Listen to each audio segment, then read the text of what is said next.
Okay, guys, welcome to the first episode or the new season of First Rule. We've got a couple of topics that we wanted to cover.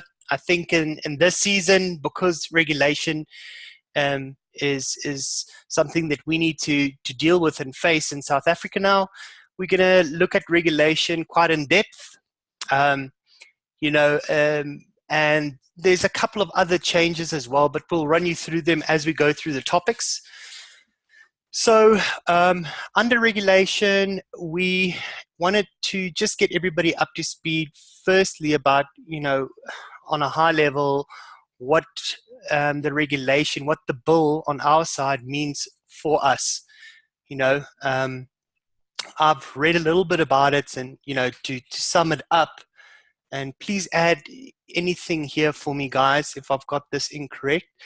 Um, so, um, Not sell vaping products in vending machines or online. Potentially go to plain packaging. Smoking and vaping in public areas. Underage smoking or vaping. There has been mention about flavors as well. There was mention about nicotine as well.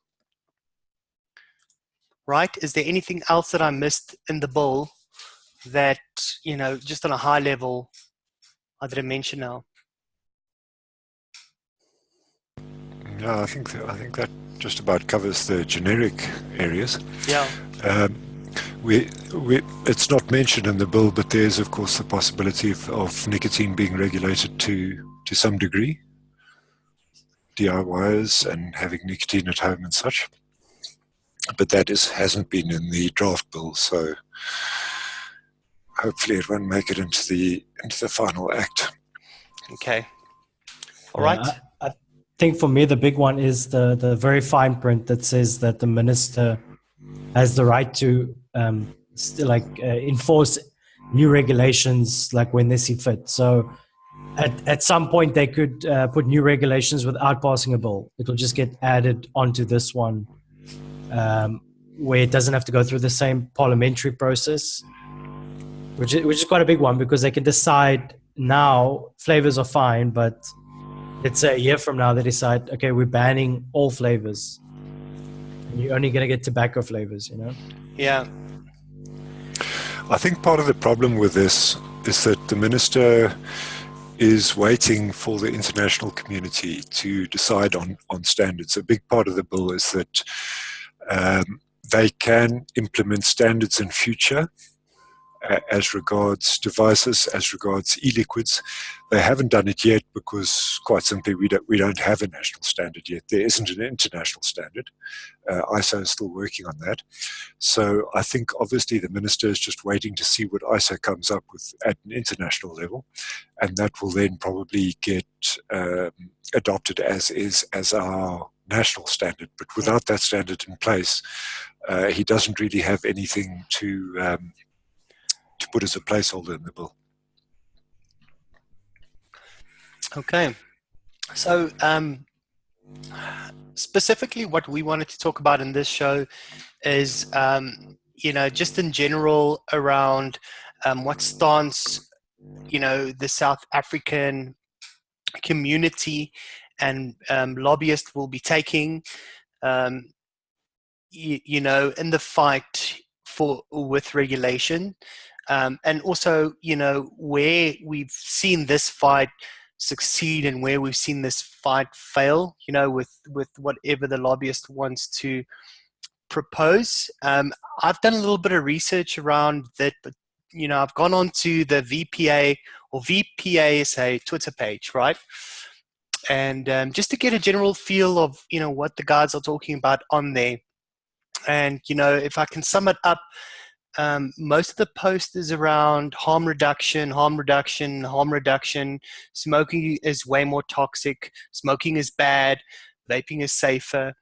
And then I saw a post around that they are saying that they want to partner, or that vaping is to partner with the health agenda in South Africa, right? So, it seems like the whole concept that, that they are busy putting together is that vaping is a harm reduction product, and it shouldn't be categorized as smoking. That's what it looks like to me. They can push the harm reduction angle. They're never going to get away with a partnering public health angle. That hasn't worked anywhere. I mean, regulators go into this with the bottom line that the tobacco industry and the vaping industry profit from getting people hooked on nicotine and keeping them there, which is the exact opposite of what public health wants. The other thing is there's no clear delineation between tobacco and vaping. I mean, both industries produce vaporizers. Both industries produce harm reduction products. So you can't ask regulators side with vaping because that implies siding with big tobacco, something that regulators are never going to do anywhere, with the history between the two industries. So that's not going to work. They can certainly look at vaping in a much more sympathetic light than smoking. But to ask them at an industry level to say support the vaping industry, but then somehow separate the vaping industry from the tobacco industry as it goes, with vaporizers and with harm reduction is never going to happen. I mean, big tobacco sell vaporizers, they sell vape juice.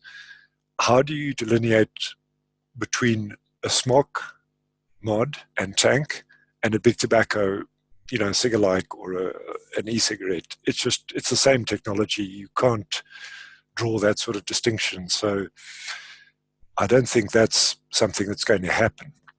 Not at an industry level, maybe at an aesthetic technology level, yes, but not at an industry level.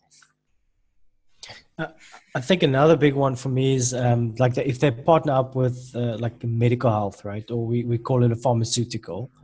The minute we're willing to make that assumption, then nicotine is technically illegal, because under the current law, nicotine isn't allowed to be sold the way it's being sold in the country. It's just not being enforced, right? And if you're willing to say, okay, but then nicotine becomes a pharmaceutical product, then their stance is that, okay, but then no one can have nicotine because that's what the current law says. And then we sit with another 2 years waiting for regulation to change to allow us to have nicotine. Yeah. So where else have they taken this specific stance, where they actually want to split vaping and smoking? I know those lines, like Richard was saying, it's just so gray right now because big tobacco has products, vaping products. So how do you separate between them? If you look at the general eye in the public, they just see it as nicotine. Nicotine is the buzzword there. It's a nicotine delivery system. If it's a cigarette or if it's a cigar-like or if it's heat not burn or if it's vaping, all of it is classified as a nicotine delivery system, right? The big problem that vaping has is that we're the only community that sees ourselves as being separate from big tobacco. Everybody else views vaping as a subset of big tobacco. It's seen as being big tobacco's way to transition off tobacco smoking, combustible tobacco smoking, and to get onto harm reduction. And big tobacco are punting this from morning till night, every day, that they see a cigarette-free future, that they see harm reduction, they see IQOS, they see vaping. So now we go along and we say, we're not big tobacco, and the public are just saying, why? What makes you different from big? You're not owned by tobacco companies, but your technology is the same. We don't regulate companies, we regulate technology. If we're going to allow vaping for you, we've got to allow it for big tobacco. If we cut it out for big tobacco, we've got to cut it out for you as well. It's the same technology. So it's a perception problem. I mean, I took part in a Guardian discussion last week around this whole idea. And the perception of the public is vaping is the new big tobacco. It's the new way for tobacco to sell their products and to recover their reputation from the past. I mean, whenever vaping is discussed in the mainstream media, it's big tobacco that's answering about it. You know, Philip Morris, BAT, RJ Reynolds, these are the companies whose spokespersons are consulted by The Guardian, The Telegraph, The Times, The New York Times, The Washington Post, Sydney Morning Herald. These are the companies that these media outlets are going to. Nobody's speaking to the CEO of Smok, CEO of Aspire, Sigali, you know, the vaping companies. They just don't feature in the public, you know, in the public discourse. So it's a perception problem, and I don't know how vaping is going to get around that. About the only vaping company that is consulted is Juul. Yeah. And it's because they are mega humongous. I think a big one for me, right, and it's just to be pragmatic or as pragmatic as possible, is nicotine is derived from tobacco. No matter what other people say, it's derived from tobacco. I've done the research. I've called the companies. In terms of synthetic nicotine, it's not at the point where it's cheap enough to use for e-liquid. But your nicotine is coming from tobacco, and who owns those farms that tobacco is grown on? And that's big tobacco. Whether you like it or not, by buying e-liquid, you're still supporting big tobacco in some way, because you're doing their bottom line profits in terms of buying nicotine derived tobacco derived nicotine. So at the end of the day, it's where does it come in? Like, do we say, okay, we just don't want them selling cigarettes, but it's perfectly fine if they make money off the nicotine that they're gathering from the tobacco farms? You know, they're still making money. Like for them, it's not even it's a no-brainer. I don't think any like cigarette manufacturers even want regulation. They're prepared for it. Yep. Now, the perception problem, you know, you look at the public, whether it's smoking or vaping, it's people using nicotine. So it's not a big tobacco industry and a vaping industry. It's an umbrella nicotine industry. Both industries have exactly the same business incentive. You know, the more people that use nicotine, the better it is for their sales. So to try and draw some sort of arbitrary distinction between them based on the shareholding of the company and their history in combustible tobacco, it's not going to fly at a public level. Yeah, it's not really, there is no distinction, you know, what Daniel is saying is we are, you know, it's all tobacco derived. So then that makes vaping part of the same industry, you know? So drawing that distinction is not really going to have, I have seen a few cases, there's a few anomalies. For instance, if you look at New Zealand, they have got a 3% reduction, you know, I think it was in the last year on smokers, right? And they've classified their nicotine products in, you know, separate categories. So, you know, and that's where we're going to talk, you know, you talk about combustibles, non-combustibles, because there's other products as well. There's, you know, there's snuff, there's stuff that you can chew as well, which are also not combustible. So they also seen as, you know, not as toxic as something that's combusting. So they have categorized it in separate categories and regulating him like that. But, you know, I haven't seen a lot of other people do that, or a lot of other countries do that. Yeah, there's a big thing though, right? And this is something that I don't see in the regulations, is what happens to nicotines, like nicotine in gum, right? Because under the current regulation, they're counting components. There's like a specific components, and nicotine's under components. So does Nicorette now fall as a tobacco product because it contains nicotine? And there needs to be a classification on that, because at what point do we say either you house everything Or you don't, then you separate the categories, right? Mm. And stuff like Nicorette would need to fall under tobacco industry, from my understanding. What for me would make a lot more sense is if they did away with this tobacco products classification entirely and just call it nicotine products. Because then you've got all the NRT, the nicotine lozenges and sprays and gums and patches and whatnot.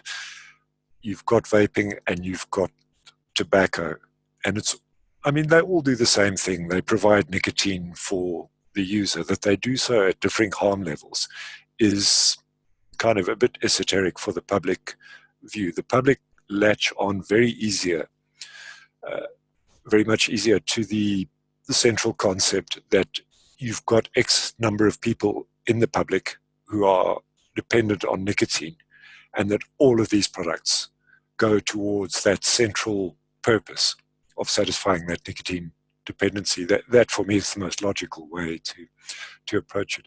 But I think on that idea of other harm reductions, vaping has to be quite careful about what it holds up. I was just reading the article on the fifth vaping convention, the one that they're having now in Poland, where they held up Sweden and Japan as having two of the lowest smoking rates in the world and two of the best programs to turn people away from smoking.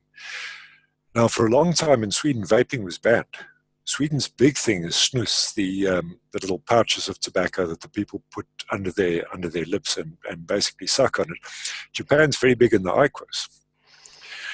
So we need to be careful as the vaping community to hold up these countries as being the standout countries, because they're the countries that have used vaping probably the least to achieve the reductions that they have done. So they're probably not the ideal countries to hold up as the prime examples.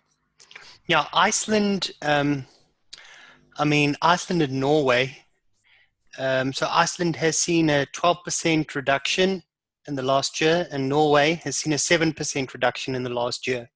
Right? Those are big numbers. Those are massive numbers. 12%. I don't know if Iceland is a good example, though, like you were saying. What do they use there? Has it been through vaping, or has it been through, IQOS, or do they have their own version of snus? Or I have no clue. I'm just looking at this VPASA Twitter post that they made, and it's actually on Sky News. So the whole post goes around, in places where they've seen a reduction. So in Iceland, Norway, USA, England, and Canada, and New Zealand, right? In all those places, because vaping is allowed at this point in time, there's been a significant reduction in smoking, right? And in places like Australia, so everything is above 3% reduction. And in Australia, because of their regulation, they've seen a reduction in smoking of 0.2 or 0.3, somewhere around there, in smoking. So, this is going back to the whole argument where you're saying, if you don't allow this harm reduction product on the market, then people will be using a more toxic way of getting nicotine. So it's a harm reduction product. So it's part of what I was saying earlier.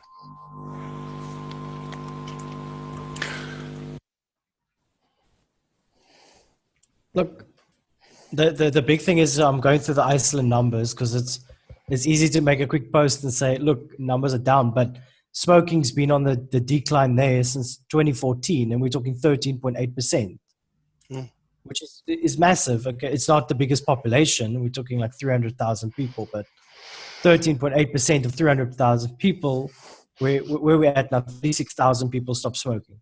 Yeah, in 2014 alone, and they cannot attribute it to vaping. That's what they're saying.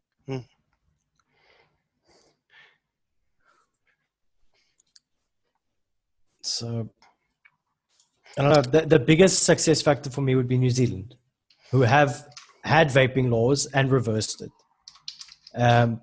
That's also a closer like country to, I would say, a closer country to us than it would be Iceland or Norway. All those countries that are like way past or much better, like socioeconomic factors than what we've got here. I would count New Zealand as closer to South Africa in those terms. See, Australia is always going to claim that their smoking is going up because they have high immigration from Asia. And Asians come in as smokers and they continue smoke. You know, there's not that big a move towards vaping and smokeless tobacco in Asia. So, yeah, there's going to be a lot of toing and froing with the research and the science and looking at all the factors that actually do it. I think England is pretty good as well. I mean, that is a case where vaping has been documented to help with the reduction. Yeah, definitely. Sorry, I just want to, I did a quick fact check. So it's actually 9% of Icelanders smoke, 13.8% of them quit, 2014. So it's a much smaller number. Just want to throw it out there. Iceland's crazy anyway. I mean, they've all got guns and there's no crime there. Everybody's got like 10 guns and there's no murders ever in the whole country. So, yeah. It's hard to murder if everyone's related to you in some way, you know? Well, they all live like 70 miles apart. You have to get in your car and drive to shoot someone. You're not going to bother about it. Yeah, but also it's like it's an uncle or like a cousin. It's like somebody that you know, it's a family. The literally the biggest app in Iceland was one to see if you're related to another person, a dating app, just to check if you're related. Ah, shit. That's insane. A small population. So then, you know, what about the stance that we're taking?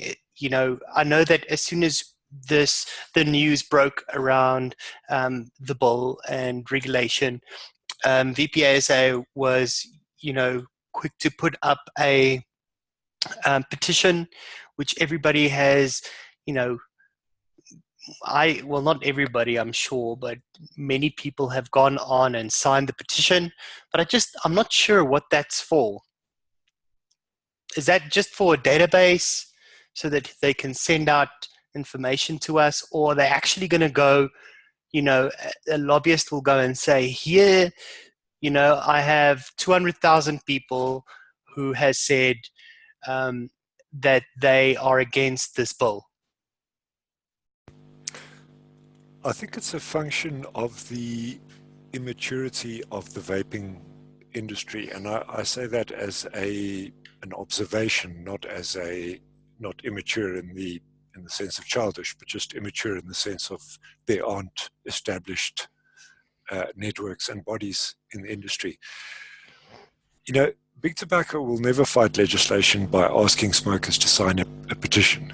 They do it by hiring lawyers, they do it by doing research, they do it by high-level presentations, by advocates, actuaries, attorneys to government. They don't rely on consumers. Vaping doesn't really have that. You know, which vaping companies have really big legal departments, big research teams? They don't have any experience of advocacy. They don't have any experience of working with government at a high level. So the knee-jerk move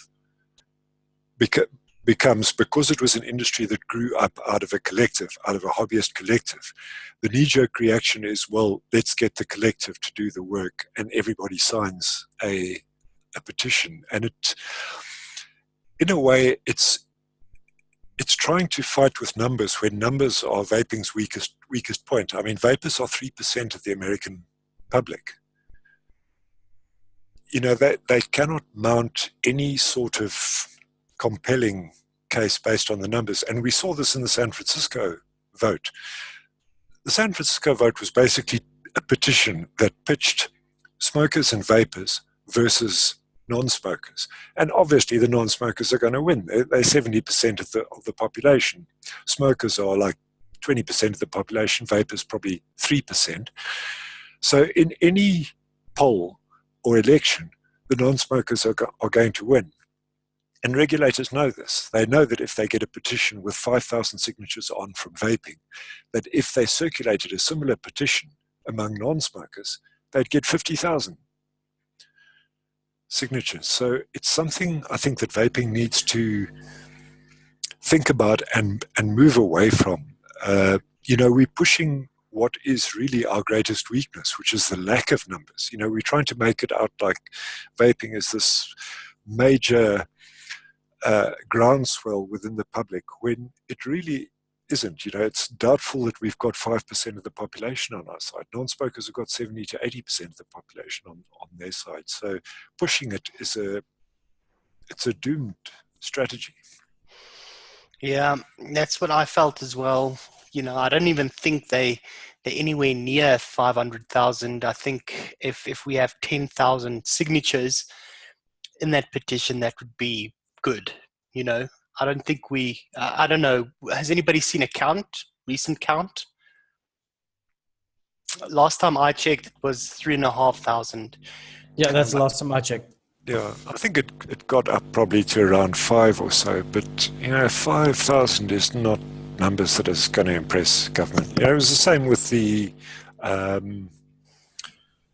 FDA flavor petition that Rip Trippers was asking everyone. There were like 4,000 signatures on the last day, and then Rip panics and goes and urges everybody to sign it.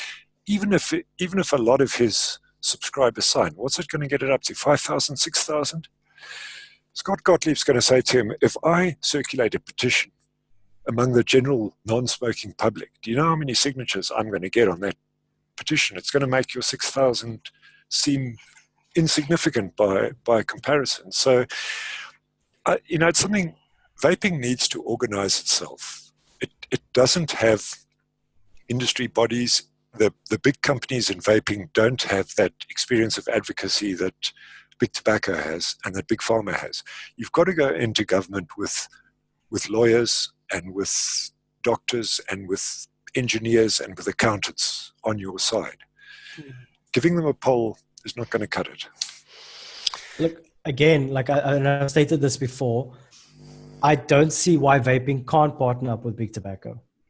Whether it's seen as a negative, like based on because it seems like we want to avoid this big tobacco thing, but they've got the experience to actually help us adjust regulations. They've got the money to help us adjust regulations.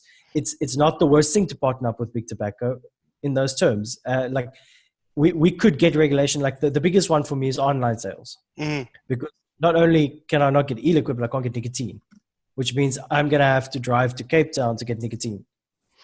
Which hopefully the shop decides to start selling nicotine, because now I'm actually hoping the shop sells nicotine where they could decide now we're not going to sell nicotine anymore. You're going to have to buy our e-juice. They've got the prerogative to do it, which is why if we had to partner up with big tobacco, we could get those laws reversed. At least to that point, Yeah, I tend to agree with what Daniel is saying, and what this whole conversation is alluding to pretty much is that, instead of trying to, look at our differences, we need to potentially look at our similarities, right? And, we have a lot more in common with big tobacco than what we think. And if we can just get past that, we should actually be partnering with big tobacco in this. I think they could help us save quite a bit here. Well, again, look at what is it? Proposition E in San Fran, the vote. RJ Reynolds spent $11 million fighting it. The vaping industry spent something like $2 to $3 million fighting it. The mainstream non-smoking public was against vaping and smoking and tobacco. And I think this was a big wake-up call. And I think this was why the San Fran vote produced such anger and such horror among vapers, because we've always pitched ourselves as having this thing that big tobacco's on the public are on our side against big tobacco kind of thing. And the San Fran vote just confirmed that for the mainstream public, vaping and tobacco is the same thing. You know, they were opposing big tobacco and they were opposing vaping. They weren't really concerned about vaping. I mean, all the statements afterwards by the anti-tobacco groups and so on were that big tobacco had been defeated, not that vaping had been defeated. But the thing is, they kind of include vaping in big tobacco. I mean, they're more keen on defeating big tobacco than vaping, but they see us as the same anyway. So, I mean, we're not going to shake that public perception. Big tobacco can help with its lobbying power and its advocacy power, and it has already helped.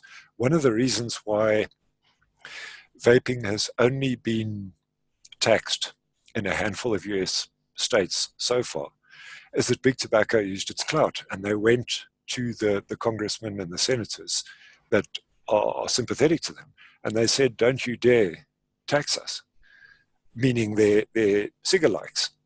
And again, because you can't draw differentiation between a vaping modern tank and a big tobacco cigar like, because the big tobacco cigar likes weren't taxed, all the vaping stuff managed to evade it as well. So, it's thanks to big tobacco that vaping products are still tax-free in a lot of US states. And it's a partnership that we need to leverage as much as we don't want to, and as much as we don't like big tobacco, we're going to have to get on board with it. Yeah. I think I found the petition. They had 9,500 signatures now. Just to put that in perspective, that's 0.02% of the population. Yeah. And even then, if you think about nicotine, a lot of people that you talk to still think nicotine's bad. If somebody asks you, "Oh, you're vaping," and they're like, "Is there nicotine in it?" That's the first question again. And I say yes, and they're like, "Isn't that bad for you?" So you're not going to shake that perception on its own. It takes a lot of educating. We have to educate ourselves to figure out that, okay, tar is the bad one, not nicotine. But it's difficult to go after the other 99.8% of the population and tell them, look, nicotine is not the bad thing. Yeah, exactly. So I think we can then deduce from that we need to start considering building a partnership with big tobacco, and to see how we can protect ourselves for some of these regulations. I don't see another way of doing this. If we're going to go with what the general feel is now, then we might look at losing a lot, like San Francisco has now. The problem we have in partnering with big tobacco is they are not going to hesitate to throw us under the bus for the things that they don't do. And we've seen this even coming out of vaping bodies. I mean, there was a position paper that was put together by Clive Bates and some woman that works with him on not banning flavors. And right towards the end, they put there the downside of banning flavors. And one of their points is it's going to encourage people to turn to DIY flavors. So there, straight away, they've thrown DIYs under the bus, and that's a vaping group. Now imagine how much more prepared tobacco is going to be to do that. Tobacco don't want people DIYing their own juice. Tobacco doesn't support DIY in any way at all. So if it comes to, promoting the banning of DIY, tobacco is going to be 100% behind it. I mean, it helps them. So on the one hand, we need to partner with them. On the other hand, we need to just be sure that we don't get sold down the river. Yeah, I'm not 100% sure how we're going to accomplish that. But, I think the people that we're going to be putting out there, the lobbyists who we're going to be putting out there, I think they need to have a couple of, tough conversations with the big players on big tobacco side, so that we can see, what we can do and what we can't do, because if we partner with them, because tobacco or because nicotine is a tobacco derived product, right? If we can lessen the the blow on regulations for that, then ultimately nicotine will still be able to be distributed potentially at a lower, nic rate per 100 ml, like a 36 milligram per 100 ml, and it will have a plain label or maybe some toxic sign on it, but at least we can still order it online. I will be 100% happy with that. I think that's actually the route we should go, because if you look at this here, and I absolutely love this product, but there's nothing really on this. Looks like a juice that I can now just vape. I mean, there's nothing really. I mean, if I go in the back here, right small at the back there's a small little fine print that says, hey, don't drink this, and it's got protection on it here, child protection on it. But I mean, for a child of maybe 2 years old, I mean, at 3 they're picking up iPads now. I'm sure they're going to be able to figure this out. So I don't know. I didn't want nicotine to be, impacted, but let's see what happens. Yeah, I think a big thing as well is 100 ml bottles. I don't see that becoming a normal thing either. I see if it's going to be online sales, even if we get it, it's going to be 10 more bottles.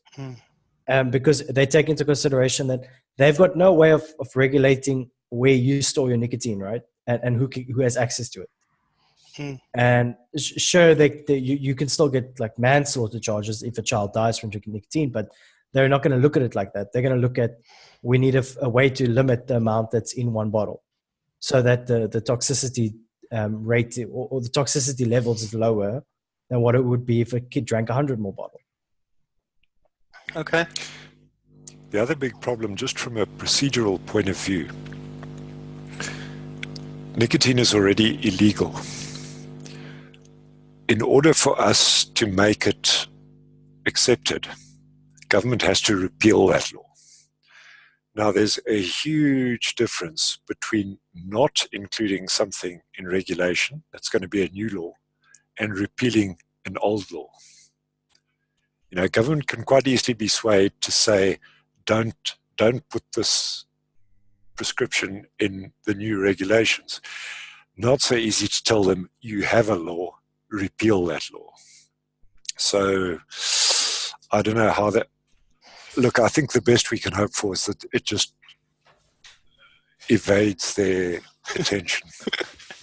I mean, I just, I can't see them in the current climate going to the public and saying nicotine was illegal before, but we now think it's a good idea for people to buy it.